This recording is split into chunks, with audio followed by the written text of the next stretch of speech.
Okay. Hey everyone, it's Colleen Gallagher here with the Colleen Gallagher podcast. We are a top 400 global spirituality podcast with the intention to be a space that you can come and tune in to receive a frequency that will activate, educate, and empower you to begin living a lifestyle you love that supports you financially. If you're returning, oh, hey. And if you're brand new, well, hello and welcome. Spirituality became a passion of mine because I was diagnosed with thyroid cancer at age 14.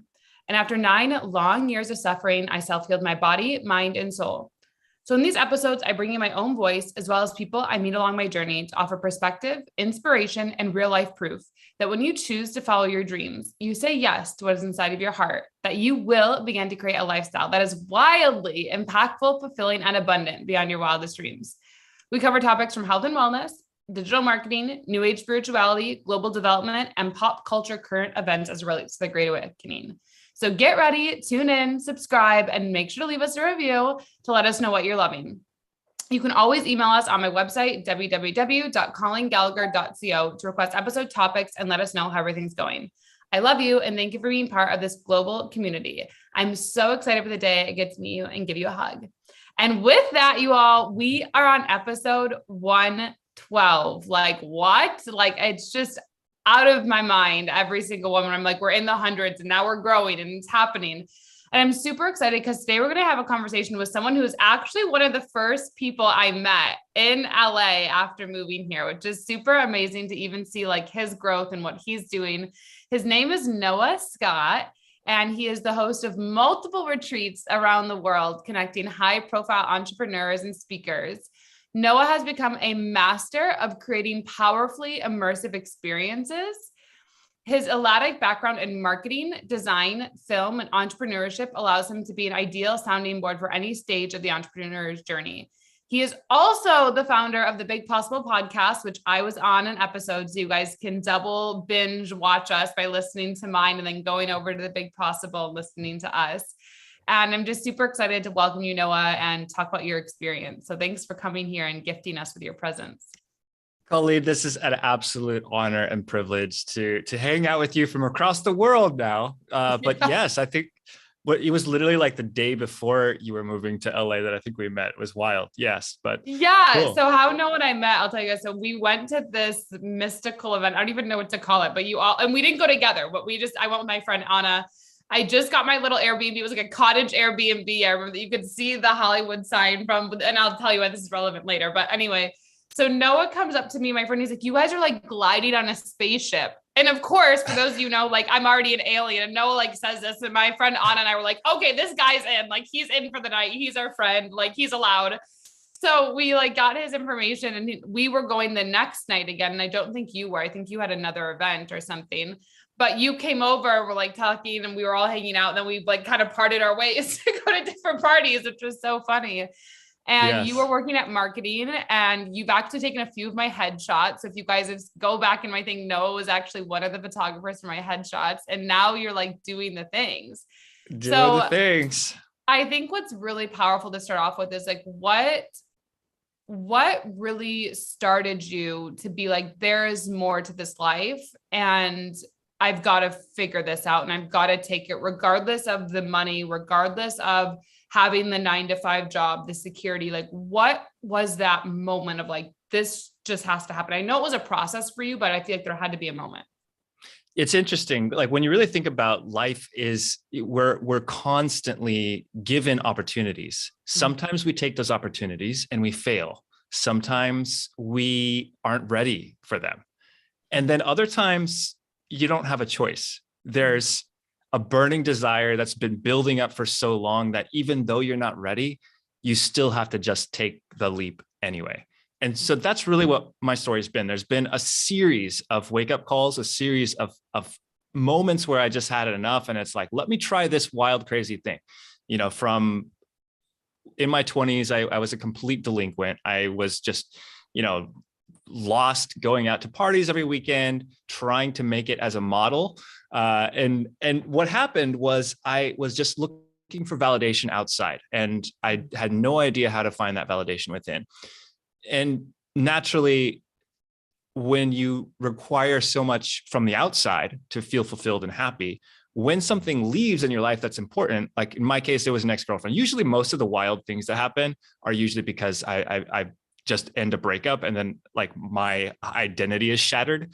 That's what happened in my 20s. I had no sense of self. And this girl I was dating, bless her heart, she moves on.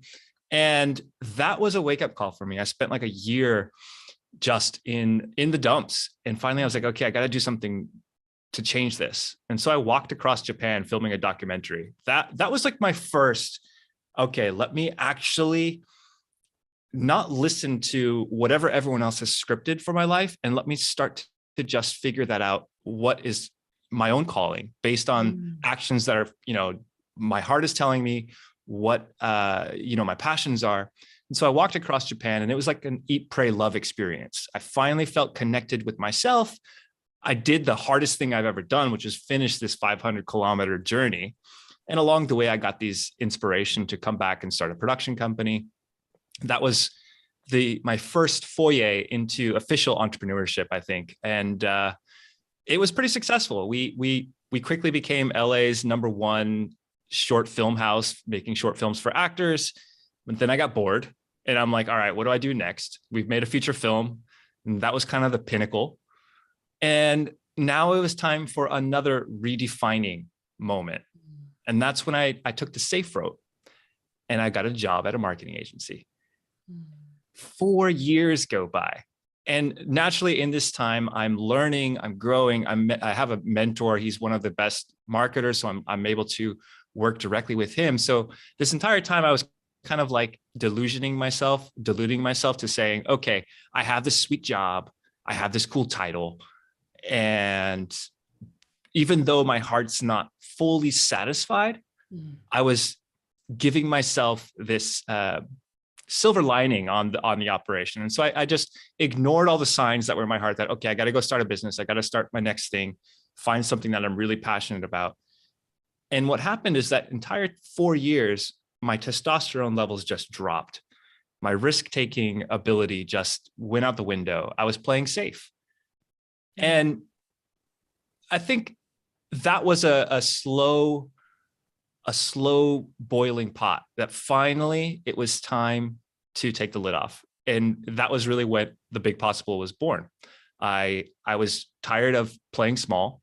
I was tired of, looking in the mirror and knowing I'm capable of more, but I'm just too afraid to actually go out there and do it. I started a coaching business because I'm thinking, okay, this is good. This is the easy way in. After I got my first few clients, I'm like, this is not what I want to do.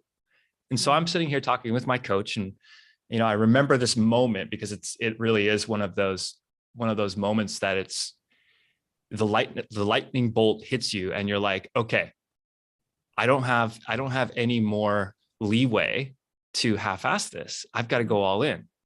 So he tells me, he's like, you know what I see you doing? I see you like, in this some white outfit. There's like oak trees behind you, and you're like at this retreat center, and people are coming and they're spending big bucks to just have an experience.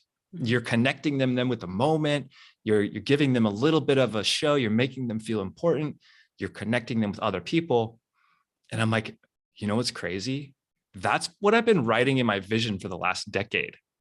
When I was on that trip in Japan, that was the epiphany that I had. What I want to do with my life, I want to have a hotel, a little boutique hotel where I could have all my friends from around the world come and entertain them, host them, and just make a magical experience. And later that would sort of evolve into this idea of hosting retreats and workshops and seminars. I just never thought I was worthy of embracing that dream until I had to hear it from somebody else on the outside that says, this is what I see you doing. This is kind of in line with what your passions are, with what your skill sets are. I could really see you knocking this out of the park. And so, okay, keep going. So we said, okay, this is it. And I brought up those same frustrations. Well, I don't think I'm ready yet. And he's like, you know what? You are ready. You don't need to keep making yourself suffer with the baby steps. You're ready to take this big thing on. And that's really the whole concept, the word, even the big possible, is about embracing that big thing that you're meant for and letting go of the small things that are keeping you busy in the meantime.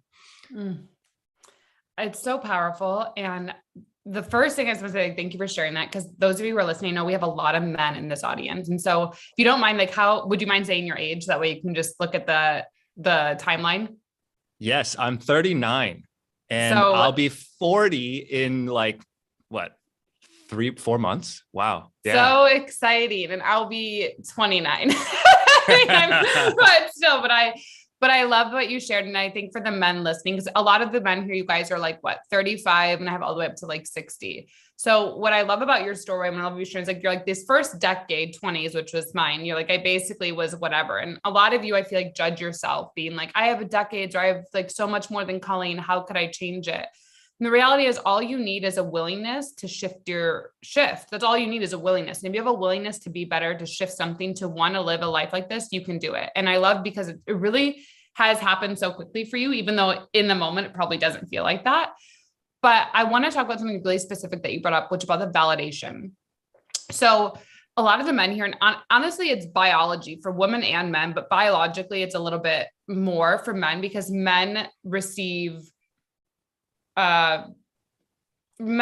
like joy when they are providers. Like this is just biology, because naturally when you provide, like when you're having intercourse, they provide the seed and women receive the seed. So naturally, like this is what fuels men. And that's not something that I think we're ever going to change, because it is like a genetically thing that happens. And so this validation thing you spoke of, which I think is so powerful. Like, well, I knew that I wanted this, but I needed this validation from this world, whether it was like women or whether it was this job or whether it was this mentor. And so can you like dive a little bit deeper into how you've even came to that awareness of being like, I needed this validation. And then from that awareness, like, how do you view validation now? Or how do you handle it when you're going through something, for people listening, of like making that next step? Or like, even if your retreats, like, do I do this retreat center or this retreat center? Do I charge this much or charge this much? Like just going through that, I think would be really valuable.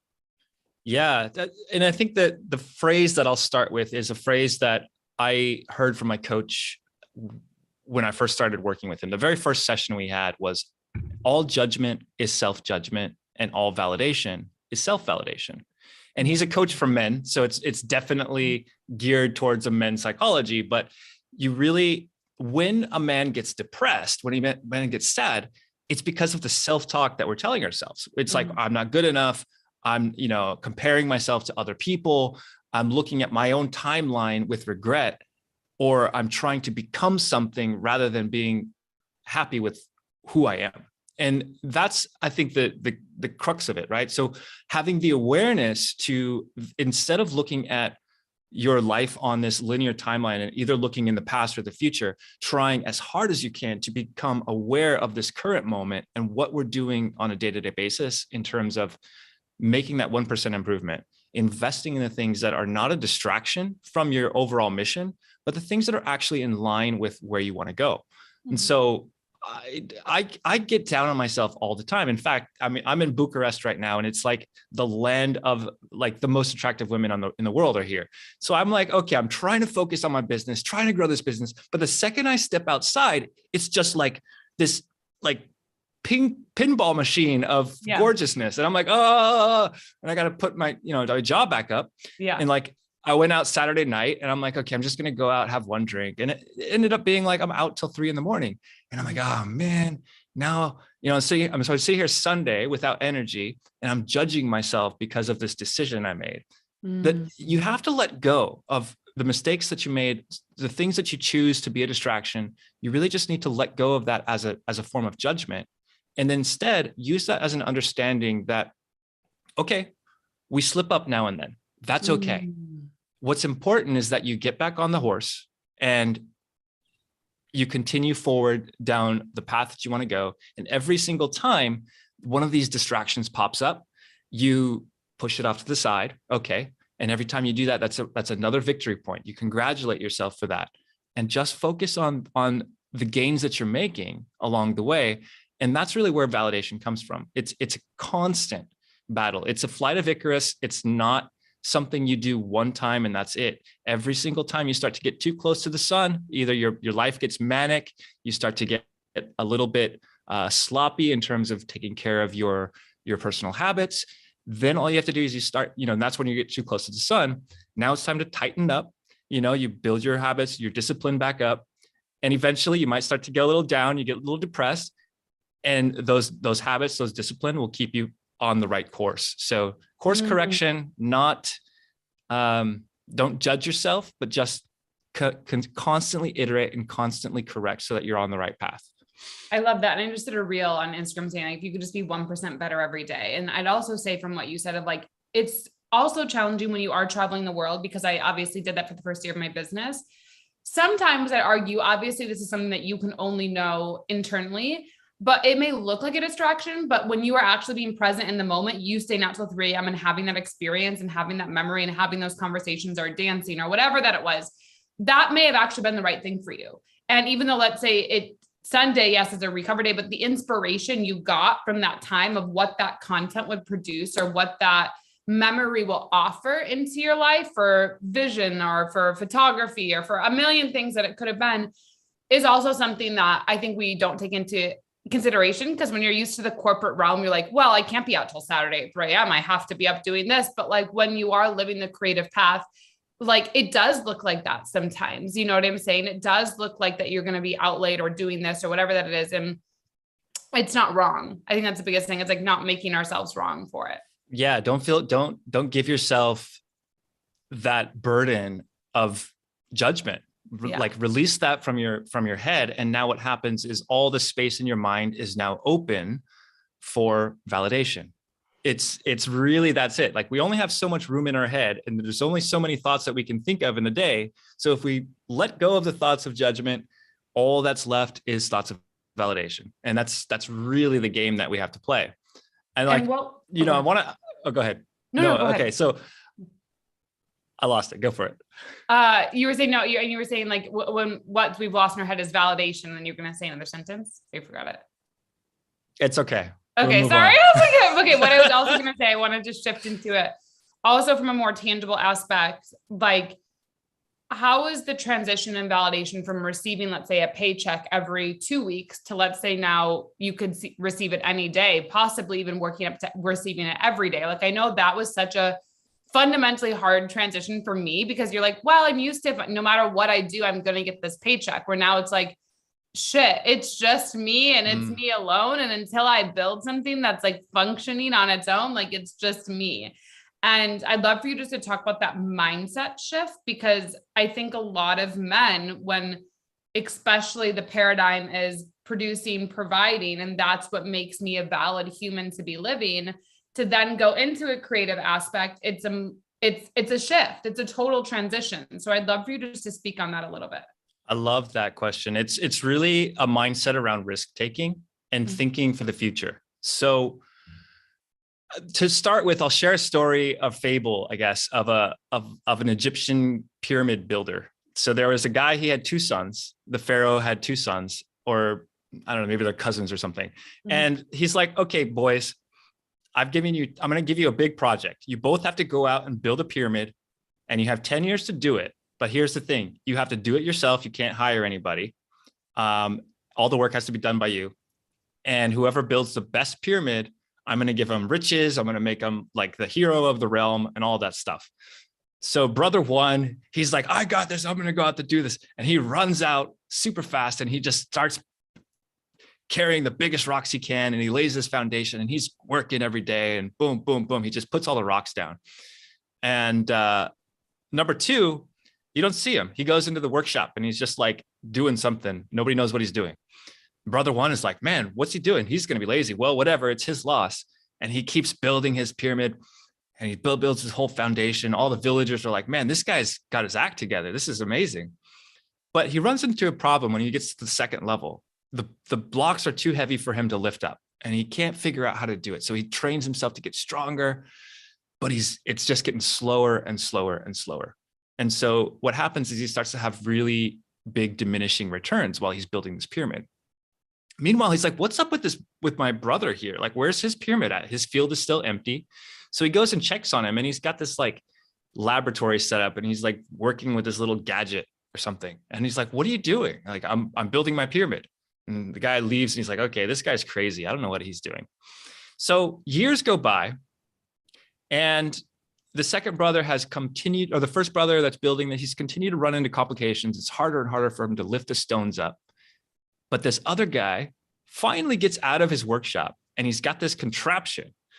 And he pushes like all the contraptions. He's got these pulleys that pull all the blocks down. And what's taken brother number one years, it's taking brother number two literally months. And he's starting to build his pyramid. And then before you know it, he's got his whole pyramid done in the span of like 3 or 4 years. And he goes off and he gets he gets all the accolades, and he gets all the riches. The villagers have to throw a big party. Meanwhile, brother one is still stubbornly trying to do this the hard way. And at the end of it, what does he have to show for it? Nothing.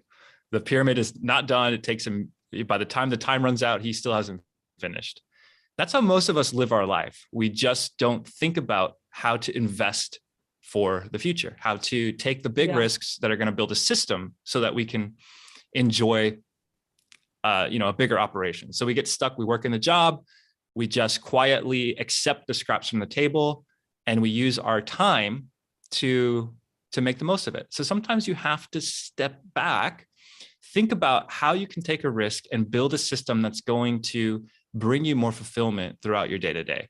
And that's kind of like what this whole idea of taking a risk is about, right? Yeah. So I love that in so many ways. And I think it's hard for so many of us and those of you listening to be like, well, let me take a step back, because we get caught up in like, I don't know, like my child crying or what I need to cook for dinner. I'm arguing with whatever. But one thing that really changed my life, and it's definitely changed my paradigm, and Jesse Itzler said it, is he said, if you don't have that time, like he's told his wife, they've been married, I think like 18 years or something, that if he doesn't take that time out, he needs 4 hours to himself every morning, 4 hours. He's like, if you want me to be a good husband, a good father, a good friend, I need these 4 hours every morning to myself before anybody else for me to do that.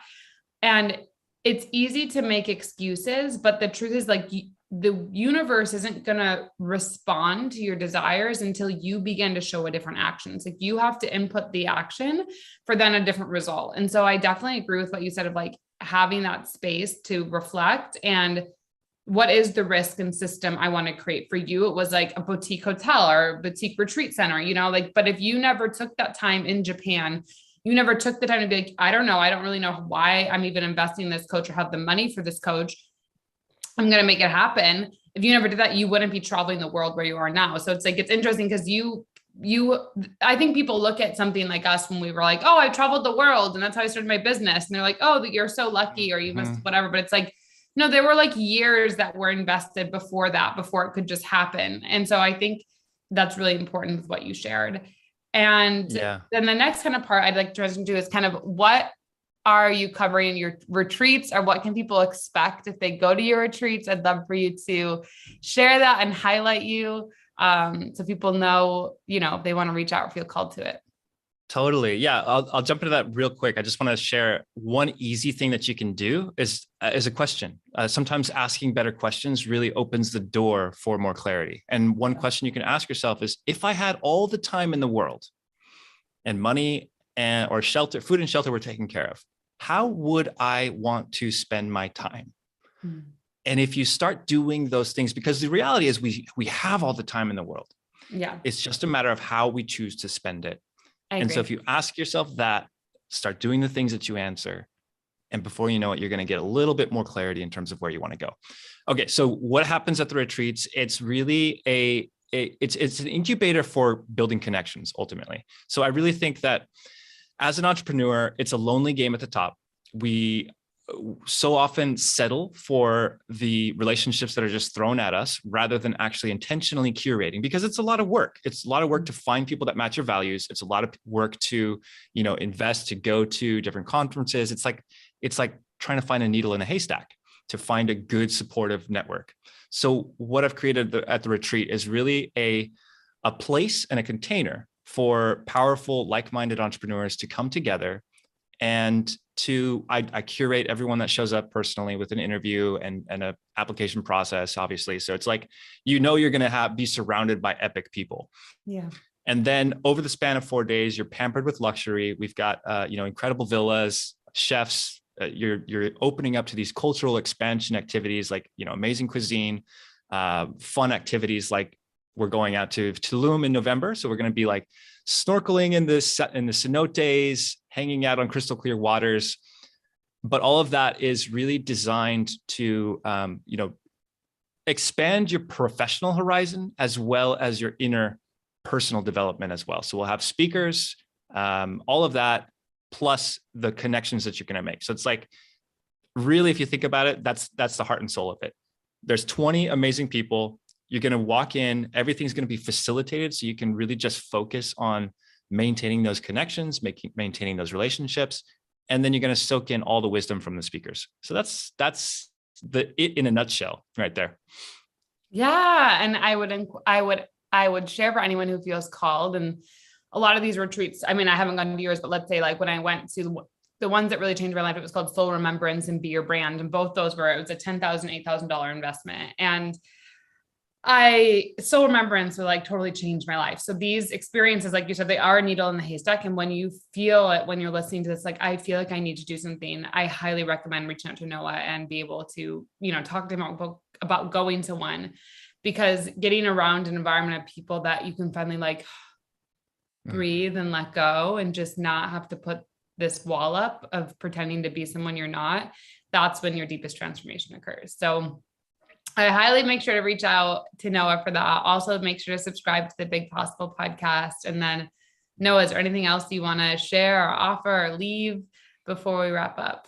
Just as a little gift, if any of the listeners want to have just a supercharged burst of positivity, I've got these free guided meditations that I've been putting together. Been getting a lot of good feedback from them so far. So they're fun 20-minute little things on, just finding your inner happiness, channeling abundance, all that good stuff. So there's a few of them on the website. Also, obviously we talked about the podcast, but that's a great place to start. Get some good, and what's fresh, the website name? thebigpossible.com. Perfect. Okay. So we'll make sure we leave that in the show notes, you guys, so you can do it. And then I'll make sure we have your social media so that people can follow you and stay connected. And then we're just so grateful for your time and your presence. And we'll definitely have to have you back on and see how everything's going in 6 to 8 months. So everyone can see the progress of when you start this life, how quickly it transforms. Absolutely, Colleen. Thank you so much. Thank you. And thank you guys for tuning in. Make sure to leave a